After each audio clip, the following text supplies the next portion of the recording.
नन्ही परी की यात्रा। परियों की एक जादुई दुनिया थी जिसे परियों ने अपने अनोखे जादू से सजाया था। स्वर्ग से भी सुंदर वह नगर था जहाँ सभी परियां खुशखुशाल रहती थी। हर परी को जादू में महारत हासिल थी। रानी परिया ने सभी परियों को एक जादुई छड़ी दी थी जिसके बिना वे अपनी शक्तियां खो देती थी। इस छड़ी से ही वह पूरी दुनिया बनी थी। धरती पर हर कोई इस जादुई लोक में जाना चाहता था, लेकिन यह हर किसी के बस की बात नहीं थी। रानी परिया की प्यारी बेटी मीरा दिन भर आसमान में उड़ती रहती थी। मीरा के पास एक छोटी सी जादुई छड़ी थी। जब भी वह छड़ी ऊपर उठाकर कहती, मुझे आकाश की सैर कराओ, तो वह उड़कर आसमान की ऊंचाइयों तक पहुंच जाती। ऊपर से देखा जाए तो परीलोक अद्भुत और मनमोहक लगता था। एक दिन मीरा उड़ रही थी। अचानक वह बादलों से ऊपर निकल गई। नीचे केवल सफेद बादलों का समुंदर नजर आ रहा था। कुछ समय बाद जब वह नीचे आने लगी तो उसने देखा कि वह परीलोक से पृथ्वी की ओर आ चुकी थी। मीरा डर गई और वापस लौटने लगी।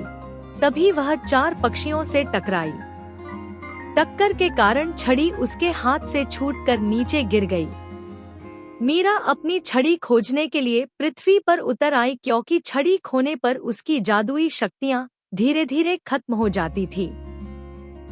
पृथ्वी पर उतरते ही वह एक घने जंगल में पहुंची। मीरा डर गई और पास के एक हरे भरे मैदान में छड़ी खोजने लगी। बहुत खोजने के बाद भी छड़ी नहीं मिली तो वह रोने लगी।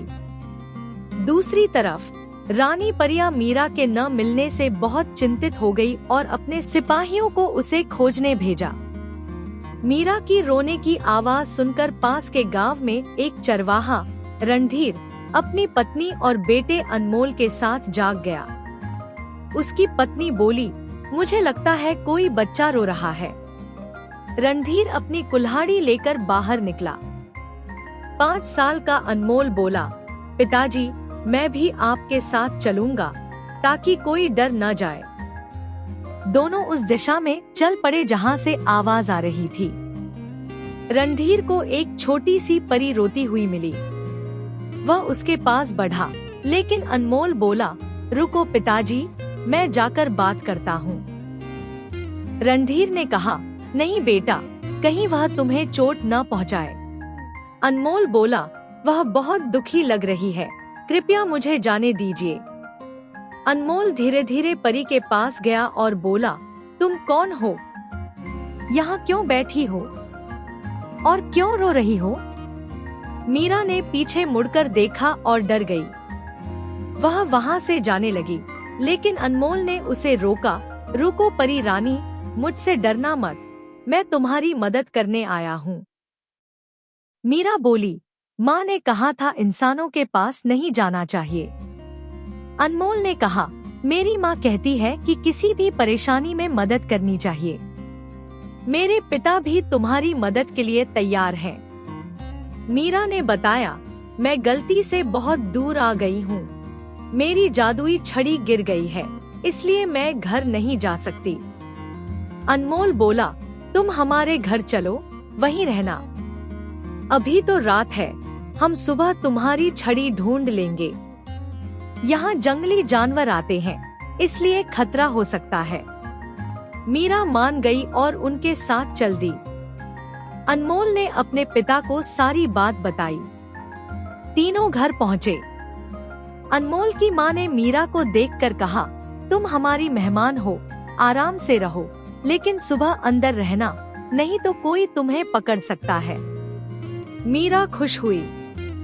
उसे खाना दिया गया जो बहुत स्वादिष्ट था।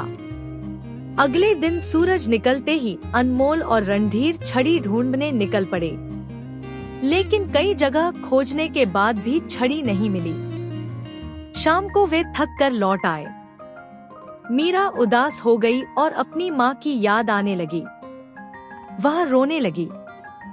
अनमोल और उसकी माँ उसे सांत्वना देते रहे। अगले दिन वे फिर से छड़ी खोजने गए। जब छड़ी नहीं मिली तो वे बाजार से खाने पीने का सामान लेने गए। वहां अनमोल की नजर एक सुनार की दुकान पर पड़ी, जहां एक चमकदार छड़ी रखी थी जो बिल्कुल मीरा की छड़ी जैसी लग रही थी। उन्होंने पिता को सारी बात बताई। रणधीर सुनार से छड़ी खरीदना चाहता था, लेकिन सुनार ने बहुत अधिक कीमत मांगी। रणधीर बोला, तुम इस छड़ी के बदले मेरा घर और जमीन ले लो। सुनार ने मान लिया। अगले दिन वह घर खाली करने के लिए आया और छड़ी दे दी। अनमोल छड़ी पाकर बहुत खुश हुआ। वे घर लौट आए। अनमोल ने मीरा को छड़ी लौटाई। मीरा खुश हुई और बोली, आप लोगों ने मेरी बहुत मदद की, मैं आपको कभी नहीं भूलूंगी और फिर मिलूंगी। अनमोल की माँ बोली, हम भी तुमसे मिलकर खुश हैं। तीनों ने मीरा को विदा किया। मीरा अपनी छड़ी लेकर बादलों के पार उड़ गई। उसके जाने के बाद रणधीर और उसका परिवार उदास था, क्योंकि उनका घर और जमीन चली गई थी। सुबह तक वे अपना सामान बांध रहे थे, तभी सुनार आया। वे बैलगाड़ी में सामान लेकर जंगल की तरफ चले गए। जब मीरा परीलोक पहुंची तो उसकी माँ बहुत खुश हुई। मीरा ने सारी कहानी सुनाई। अगले दिन रानी परिया, मीरा और उनके साथियों ने अनमोल और उसके परिवार को खोजने पर जंगल में पाया। रानी परिया बोली, तुमने मेरी बेटी की जान बचाने के लिए अपना सब कुछ गंवा दिया। अनमोल की माँ बोली, महारानी जी, हमने उसे अपनी बेटी माना था, उसकी खुशी से बढ़कर कुछ नहीं। रानी परिया ने सिपाहियों को सुनार को छड़ी के बदले 2 गुना सोना भेजने को कहा। अनमोल और उसके परिवार को उनका घर वापस मिल गया। घर के अंदर सोने चांदी का खजाना था। रानी परिया बोली, यह खजाना कभी खत्म नहीं होगा।